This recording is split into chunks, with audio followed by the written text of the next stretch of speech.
Hi all, എൻ്റെ പേര് ജസ്ന. ഞാൻ കഴിഞ്ഞ സെപ്റ്റംബർ 12-നായിരുന്നു DH എക്സാം എഴുതിയത്. അദ്ദേഹത്തിൻ്റെ സഹായത്തോടെ എക്സാം പാസ്സാകാൻ പറ്റി. And a big thank you to doctor Andrew sir, എൻ്റെ മെൻറ്ററായ doctor Amal sir and my family and friends. ഞാൻ എങ്ങനെ എക്സാമിന് പ്രിപ്പയർ ചെയ്തതെന്ന് വെച്ചാൽ, ആദ്യം തന്നെ ഡോക്ടർ ആൻഡ്രൂ സാറിൻ്റെ എല്ലാ ക്ലാസ്സസും, ബേസിക് ക്ലാസ്സസും ഞാൻ കണ്ടു.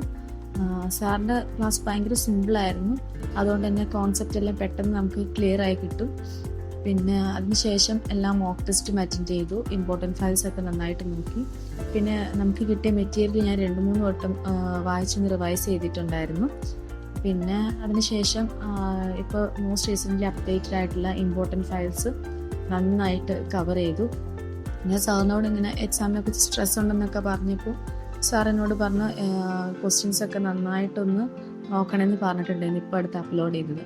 അപ്പോൾ ടെക്സ്റ്റും ബേസിക് ക്ലാസ്സസ് എല്ലാം കണ്ടതിന് ശേഷം ഞാൻ കൂടുതൽ ഫോക്കസ് ചെയ്തത് മോസ്റ്റ് ഇമ്പോർട്ടൻ്റ് ഫയൽസിലായിരുന്നു റീസെൻ്റ്ലി അപ്ഡേറ്റ് ചെയ്തത്. പിന്നെ കാൽക്കുലേഷൻസ് ഒക്കെ വർക്കൗട്ട് ചെയ്ത് പഠിച്ചാൽ നമുക്ക് എക്സാമിൻ്റെ ടൈമിൽ നമുക്ക് നന്നായിട്ട് ചെയ്യാൻ പറ്റത്തുള്ളൂ. പിന്നെ എനിക്ക് നോക്കാൻ പറ്റാതായി പോയ പോർഷൻ എന്ന് പറയുന്നത് മെഡിസിനൽ കെമിസ്ട്രി ആയിരുന്നു. എനിക്ക് ബേസിക് ആയിട്ടുള്ളത് മാത്രമേ അറിയത്തുള്ളായിരുന്നു. പിന്നെ എനിക്ക് എക്സാമിന് വന്നൊരു പാറ്റേൺ എങ്ങനെയാണെന്ന് വെച്ചാൽ, ക്ലിനിക്കൽ കേസസ് ആയിരുന്നു എനിക്ക് കൂടുതലും ഉണ്ടായിരുന്നത്. അതുകൊണ്ട് തന്നെ എനിക്ക് അതിൽ അത്യാവശ്യം സ്കോർ ചെയ്യാൻ പറ്റി. കാരണം നമ്മുടെ ഇപ്പോഴത്തെ അപ്ഡേറ്റ് ചെയ്ത ക്വസ്റ്റ്യൻസ് ഉണ്ടല്ലോ, മോസ്റ്റ് ഇമ്പോർട്ടൻറ്റ് ഫയൽസിലുള്ള, അതിനകത്തുള്ള കുറേ ക്വസ്റ്റ്യൻസിൻ്റെ സിമിലർ ആയിട്ടുള്ള രീതിക്കായിരുന്നു എനിക്ക് എക്സാമിന് വന്നിട്ടുണ്ടായിരുന്നത്. അതുകൊണ്ട് എനിക്ക് കണക്ട് ചെയ്ത് എഴുതാനായിട്ട് പറ്റി. പിന്നെ കാൽക്കുലേഷൻസ് ബേസിക്കലി എനിക്ക് കുറവായിരുന്നു. അതായത് ബേസിക് ആയിട്ടുള്ള കാൽക്കുലേഷൻസ് എനിക്ക് ചെയ്യാൻ പറ്റി. ബാക്കിയുള്ളതൊക്കെ ഞാനൊരു ഊഹം വെച്ചങ്ങ് കറക്റ്റ് ചെയ്യുകയാണ് ചെയ്തിട്ടുണ്ടായിരുന്നത്. പിന്നെ മെഡിസിനൽ കെമിസ്ട്രിയും വലിയ കുഴപ്പമില്ലായിരുന്നു. അതിൽ നിന്നൊക്കെ ക്വസ്റ്റ്യൻസ് എനിക്ക് വളരെ കുറവായിരുന്നു. എനിക്ക് കൂടുതലായിട്ട് ക്ലിനിക്കൽ കേസസ് എന്നാണ് ക്വസ്റ്റ്യൻ വന്നത്.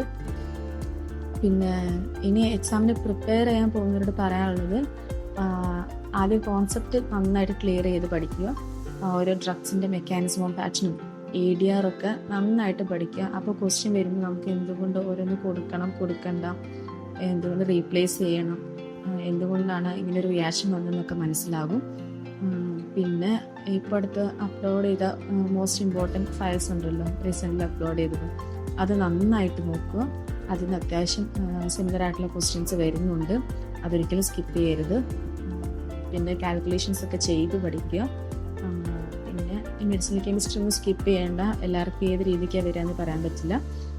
എൻ്റെ കേസിൽ എനിക്ക് കൂടുതൽ ക്ലിനിക്കൽ കേസസ് ആയിരുന്നു. പിന്നെ ദൈവത്തോട് പ്രാർത്ഥിച്ചിട്ട് പോവുക, എല്ലാം നന്നായിട്ട് അറ്റൻഡ് ചെയ്യാൻ പറ്റും. So all the best.